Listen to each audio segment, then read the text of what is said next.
shaking that ass on TikTok. I make it rain, no drip drop. Shoot a slime with me, don't get shot. I went and bought me a patty. Today we are with Mello. Tell us a little bit about yourself, Mello. What's good, man? Shit, Mello PR, San Bernardino, California. You dig what I'm saying? Born and raised. Yeah, man. Let's get this shit going. Tell us where we at. Shit, right now, we're on Highland and Arrowhead. Shit, to me, this is a main spot for me. You feel what I'm saying? I grew up right up the street over here off of 26th and Arrowhead. Shit, motherfuckers loud out here, but shit, I've been living here. Like, I was born and raised out here, but this particular area, I grew up over here since I was 4. You know, my mom moved over here and shit like that. But before we moved here, we stayed over off Sepulveda and shit like that. You feel what I'm saying? So, you know, but for the most part, you know, we was always on this corner right here off of Highland and Arrowhead. You dig what I'm saying? Tell us more about where you grew up at. Show us. Shit, like I said, this Highland and Arrowhead right here, right up the street, is the first light up the street. It's 26th Street. That's where I grew up. But shit, this whole area, I'll say honestly, from like 30th to fucking Baseline, me and my cousin, we ran everything in this motherfucker. We ran around, you know, left our mark and shit like that. Shout out my cousin Booby. But yeah, so also right here in this little alleyway, from our apartment complex. There's some apartment complexes right here in the right behind this building right here. Shit, rest in peace, my auntie, man. My tia Cynthia, she lived right over there. Man, there's so much history in them apartments over there, man. On 23rd, it's crazy, bro. You dig what I'm saying? But yeah, this is a memorable corner for me. You dig what I'm saying? I grew up. It was Jerry's Barbershop is right over here. Well, it was right over here. You feel what I'm saying? Shout out to Jerry. You know, he old school, he an OG homie. You feel what I'm saying? But shout out to him and his family and shit like that. Me and my cousin, we went to this donut shop around the corner. Saw some late night shit, whatever the case. They had that motherfucking duct taped off. Police out there, whatever the case may be. Come to find out, this female was getting robbed, bro. Motherfucker smoked her in the head, my nigga, just with everybody outside, you know, for some donuts, my nigga. 20 years, bro. You feel me? I started rapping. I'm 30, well, damn near 20 years. I'm 33, you feel what I'm saying? So I've been writing since I was 14. I started recording when I was 16. I was doubted and overlooked for the longest. I was always considered the underdog. You did what I'm saying? And I used that to fuel my flame, you know. And as the years went, I just continuously just worked on my craft, bro. You know what I'm saying? Just critiqued myself, and I always made it a point. Me personally, I always wanted to be like a top dog lyricist, just up there, hang with the best of them. And I could honestly say today, you know, I could really hang with the best of them. They did what I'm saying. That's any artist in San Bernardino. That's any artist in the IE, any artist in the industry. I don't give a fuck where you from. I keep up with you, brother. You dig what I'm saying? That ain't even on no cocky shit. That's just me knowing what I've worked on with myself as an artist, as an individual, as a man, and all that. It all ties together. You dig what I'm saying? So I didn't expect to come this far as an artist. I've accomplished a lot, and sometimes I overlook my small accomplishments, you know, because I'm so focused on, you know, the bigger picture. But we can't overlook our little accomplishments. You dig what I'm saying? So it's like, you know, I got videos out there. I would never expect to have music on major platforms. You know, it feels good to go on my Apple Music and type my name in or one of the Brody's names in, and they shit pop up. You know what I'm saying? So it's a good feeling. You know, it's a good feeling to know that I've been in contact with certain record labels. You know, I am talking business with certain record labels. You know, and I'm gonna just keep shit under wraps. I ain't gonna say no names or nothing like that when it comes to labels or nothing like that. But you know, so yeah, it definitely feels good. And when I sit back and I think about it, it's like I never thought I'd make it this far with music, but I'm still chipping at it. I'm not where I want to be. I'm not where yeah, I'm not where I want to be, but I'm where I need to be. You dig what I'm saying? Sometimes I get in my head a lot. I'm just like, fuck, 33 years old, and how come shit ain't cracking, whoopie-whoop, this and this. But at the end of the day, it's all on us. It's all about your hustle. It's how you push your shit, whatever the case. And right now, I feel like me and my team, we got momentum on our side. And honestly, I feel good. I feel real good when it comes to the music and what we're doing right now. It feels like everything's supposed to be happening the way it is right now. You dig? So, yeah, bro. I didn't expect it, but it's here. I feel good. Yeah, we got some shit in the works, and I feel better on what's to come. How would you describe your music from after and before? After and before, like from back then and now. Okay.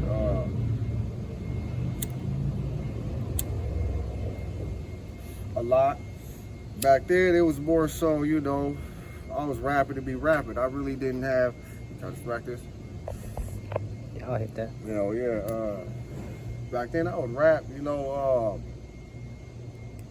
It was fun to me. It was something to do. I was good at it. So I made music it just made me feel good, and the shit I talked about, it was some fly shit, young boy metaphors, punchlines, regular San Bernardino shit. But I would say the only difference is my music has matured with me. My music has grown with me, and I could listen to a song from when I was 21 to now, and of course I could hear the difference. But it's like, damn, bro, like you was talking some shit back then too. You dig what I'm saying? But like I said, it just matured. That's really the difference. Now I speak with a purpose. I know myself. I know what I'm trying to accomplish and where I'm trying to go and what I do it for. And you hear that in my music. You dig what I'm saying? And not only that, life brings experiences. You know what I'm saying? So there's way more experience and emotion in today's music than there was back then. Like, you would still hear emotion, you would still hear experience, but that's coming from a young bull's perspective. Not to say young bulls ain't going through nothing, but you did what I'm saying. It was just a different time, different struggle, as opposed to now. At the age of 33, you did what I'm saying. I got a lot more shit under my belt that I could talk about, and so yeah, it's just grown. It's just grown. That's the difference, bro. That's it. And would you say you're more of a writer than a freestyler? Yeah, definitely. I write way more than I freestyle. Don't get me wrong, I can freestyle. It's one of my strong points. You dig what I'm saying? Like, I take this rap shit real serious. So I could freestyle off the top, I could write, but I prefer writing. I freestyle, it depends. I gotta be around certain individuals. They bring me out of my element when it comes to that. Or if shit, like I said, it all depends. It's just the scenery. If I'm in that scenery and I feel like freestyling, I freestyle. But if I'm with the bros, we smoking, whatever the case, I'm bullshitting, I freestyle. Because I look at that as a lyrical exercise. You dig what I'm saying? It's only to get myself better and, master my craft. But I'm definitely a writer. I prefer writing. And when I write all my music, I've never put no music out with me freestyling. Freestyling is more so just to do for the fuck of it. But my music itself, shit that you hear on these songs and shit like that, I'm gonna take my time and I'm gonna put the pen to the pad and let my soul bleed. You dig? How would you describe your music? I would describe my music as passionate. You dig? And that's the first word that comes to mind. The only reason why I say that is you're gonna feel everything. You're gonna feel my emotion. You're gonna catch my drift. You're gonna get where I'm coming from. Whether it's a turn-up track, whether it's me venting, whether I'm talking about smoking weed or just talking bullshit, you gonna catch the vibe. You gonna feel the emotion. You gonna feel you gonna feel everything. So because I put my passion into this shit, I put my all into this shit. There's not a verse I don't write that I don't take serious. I don't give a fuck if I'm ghostwriting for somebody. I'm gonna write that motherfucking verse like I was finna spit that shit. You dig what I'm saying? So I'm definitely a stronger writer than I am anything else. And yeah, so passionate. I'm very passionate with my music. And how many times did you feel like quitting when you first started doing music? That's a good question, bro. That's a good question because, honest to God, I think I had more thoughts about quitting music as I got older. When I first started, quitting music never crossed my mind, bro. It was like, to me, it was a hobby.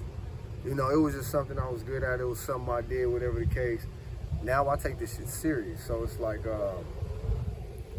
I get way more discouraged as a grown man, as an adult. You know, we go through real life situations. You know, sometimes, you know, you be at the crib, you like, fuck, you know, I gotta get my shit together. You know, we got kids and shit like that. Motherfuckers got families, all kind of extra shit like that. We got priorities and all kind of, you know, bills and shit that needs to be handled as grown ass motherfuckers. You dig what I'm saying? So there's plenty of times where I felt discouraged when I wanted to put the mic down, or it's like, you know what, I'm just not feeling it today, or, you know, whatever the case may be. But at the end of the day, what I've learned now is that's when I will when I get discouraged, when I'm in the funk, when I'm feeling depressed or whatever the case may be, that's when I will get off my ass and put a beat on, and I'll force myself to write. Even if I don't record that shit, I'm just gonna write just to get creative, and you dig what I'm saying? Just to motivate myself. You dig what? Or I might fuck around and start playing the homie shit, the Brody shit. You know, because I prefer to play my bro shit than to play anybody else shit. You dig what I'm saying? Don't get me wrong. I got a list of industry rappers that I fuck with, but I fuck with San Bernardino rappers, my nigga. You feel what I'm saying? So on my playlist, on my Apple, I'm listening to motherfucking San Bernardino rappers, bro. You dig what I'm saying? So it's like,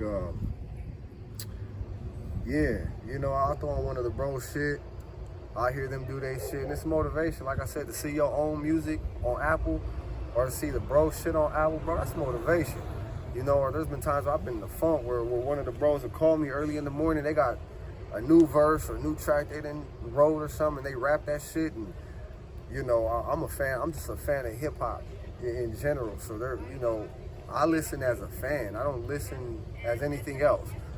So I hear some shit that, you know, shit'll give me goosebumps and, you know, get me back in the zone and make me want to rap again. You dig what I'm saying? So, no limit, cash money, still got music still to the day.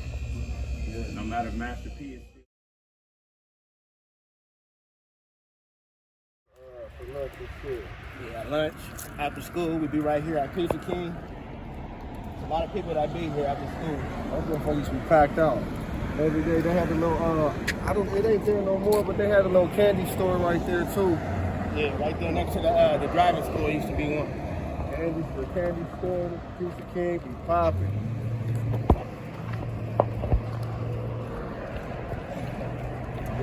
Yeah, give us that jaywalking, nigga. We do jaywalking all day over here. Yeah. This spot right here, pretty much used to be on this block right here, right after school. Shout out my rest in peace, my nigga, my cousin Scooter. He used to come over here a lot too. But still, you know, we still had our bad days, good days here. But this was stomping ground right here. Hey, this food place is overlooked though. This spot is overlooked. This is some of the best food in San Bernardino. Pizza King on my mama. This is some of the best food in San Bernardino. Motherfuckers don't even know. Only real San Bernardino baby knows what's up. Yup. So Mello, tell us where we at. Shit, right now, bro, we on Highland. No, we not. I'm lying. We on East Street. Oh, We in front of San Bernardino High School, man. This is where we graduated from. You feel what I'm saying? But you know, legendary. You know. Tell us how it was growing up here, going to this school. Shit, man. It was cool. I mean, you know, you know, every school has they bullshit, but my personal experience here, man, I had fun. You dig what I'm saying? I had fun, man. You know, I played football at this motherfucker. I got along with damn near everybody. You dig what I'm saying? But you know, it was still coming up in an era where it was still like brown and black beef. You know, it was like the ending of that. You know, before it transitioned to unity and what it is today. You know how it is. You know. How the black and brown community nowadays, we're just, we're more aware, you know, that we've been put in the same fucking box. You dig what I'm saying? We fighting the same battles. We fighting the same struggles and shit. So it's only right that we come together and support each other because we all on the same mission.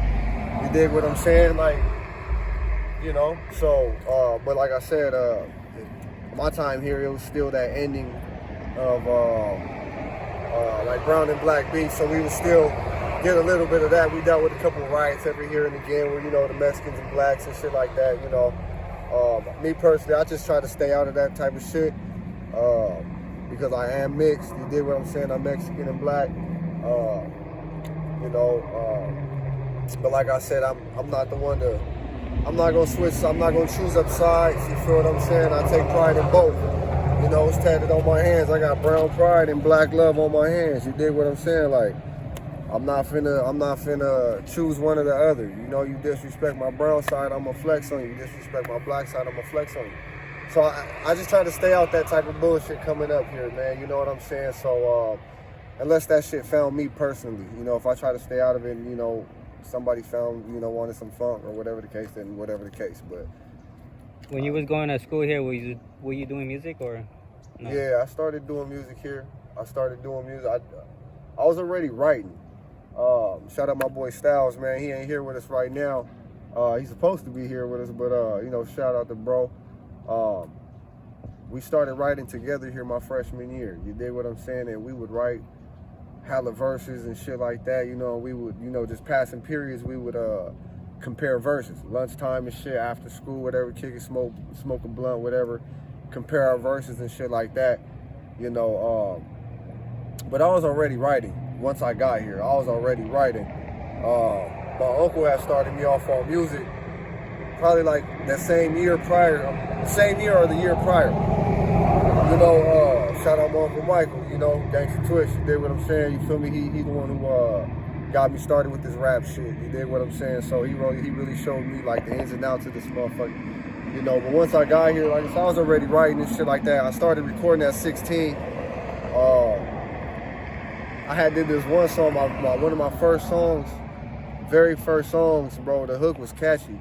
You feel what I'm saying? Like the homie sang on that motherfucker. You feel what I'm saying? And it kind of had like a McDonald's feel, like a, you know, motherfuckers called it the McDonald's song because you know what I'm saying. The hook was kind of catchy, but yeah, man, I was doing music when I was up here, bro. There's a lot of talent out here in San Bernardino. You know what I'm saying? In the IE in general, you know, I'm not shitting or taking away from no other surrounding cities from us, you know, because I'm inland all the way, but I'm San Bernardino, period. You dig what I'm saying? But I like what's coming out of San Bernardino as far as the black and brown movement. We got a lot of talent. Like I said, we all have so much in common. You know, we all neighbors and shit like that. You know, so it's a good thing, man. Especially nowadays. You know, we definitely need it. Shit, I remember my Brody H had said this. You know what I'm saying? There's power in numbers. You dig what I'm saying? And that's facts. There's power in numbers. You know, and that's something that I've always stood on. You dig what I'm saying? Like just unity and shit like that. You know, you know, my best friends is black. I got good homies that are Mexican. You dig what I'm saying? Like, I love this shit, bro. You dig what I'm saying? I love this shit. So I'm all for it. Let's bring us all together. It's all work. It's all San Bernardino. You feel what I'm saying? So like I said, I ain't putting one before the other. You know, so I'm all for it. You know, especially with Pure Uncut. You know what I'm saying? I got a good feeling, you know, about working with them. Like I said, it's a lot of good with them, good vibes, good energy. You know, everybody there is good people. You know, so shout out to Pure Uncut. Shout out to my brothers, man, all for the paper. This motherfucker, my best friend right here. You know, bro, even been thugging with me for damn near 20 years. You feel what I'm saying? You know, that's Ken Dog. You know. Should talk to these people, talk to the people, bro. Ask Brody something. Tell us something. What's up, man? This is Kenny. Yeah, I'm actually was, you know, a West Side native. I was born over here on the West Side over the bridge, you know, but I was raised actually kind of in the middle of between the East and the West. You know, I know a lot of people when it comes to browns, blacks, you know, Asians, all of them, especially me being affiliated with the streets. You know, my brother was more affiliated with the streets, but you know how that come about. So, you know, I'm my brother's keeper, so I'm always going to be around my brothers. How was that lifestyle growing up? The lifestyle, it get kind of crazy sometimes because, you know, we got good people and we got bad people. You know, but at the most point, you know, we got to look over our shoulder, make sure we got our good ones right next to us. You know, keep our enemies closer so we know who they are, you know. But other than that, you know, just stay out the way, man. You'll be safe. And it depends on who you know, messing with. And what would you say about San Bernardino being one of the poorest cities in California? How do you feel growing up in a city like this? Well, you know, poverty is poverty. You know, everybody got his ghetto. You know, as far as us being like one of the poorest cities, I won't say one of the poorest, but we one of the bankrupt cities, you know, in California. You know, but people out here find their way to make you know, to stay above water. You know, either, you know, they have to be on the street, you know, be on the blade. Hey, it is what it is. You got to take care of what you got to take care of. You know, we got kids that, you know, need to eat. And you went to this school I too? started going here my sophomore year. You know, I finished here too. I met a lot of people here. I met my bro and all of them here. We grew up together. You know, my first high school I went to was San G, and I was more on the east side, so I was trying to more fit in because, you know, I'm a west side person, you know. But I still love my peoples out here, though. They all the same love. Anything motivational for the youth? Keep doing what you're doing. You know, if you got a dream that's big, man, just keep sticking to it. A lot of people got dreams, especially out here in San Bernardino. And, you know, a lot of people get overlooked at over here, too. You know, that's why a lot of times now, a lot of people from LA are starting to come out here, which is a good thing, and we all coming together, which is we need to. You know, and that just breaks the ice for us to come out more. Yeah, real life though. Shit, but you know, hey, shout out my brothers, man. Like I said, all for the paper. You know, my bro Rug, my bro Thino, you feel me, Styles, Ken Dog, you know. Hey man, shout out to family. Mom, I love you. You know what I'm saying? Mom T, I love you. Grandma, I love you. All my sisters was happening. You feel me? Well, you know, gotta shout out the family, man. You know, I love the family. Hey, shout out my daughter, man. Kalia, when you see this, baby, I love you. You know, but hey man, we got some good music on the way. We got some good artists that are producing a lot of good music. You know, shout out to everybody in San Bernardino doing their thing. I like to say shout out to cameraman. You dig what I'm saying? He's doing his shit, man. You feel what I'm saying? Tap in with him. You feel what I'm saying? Stay tuned. You already know, Stitch TV. That part. San Bernardino, Mello PR, Stitch TV, all for the paper, handling everything. You dig what I'm saying?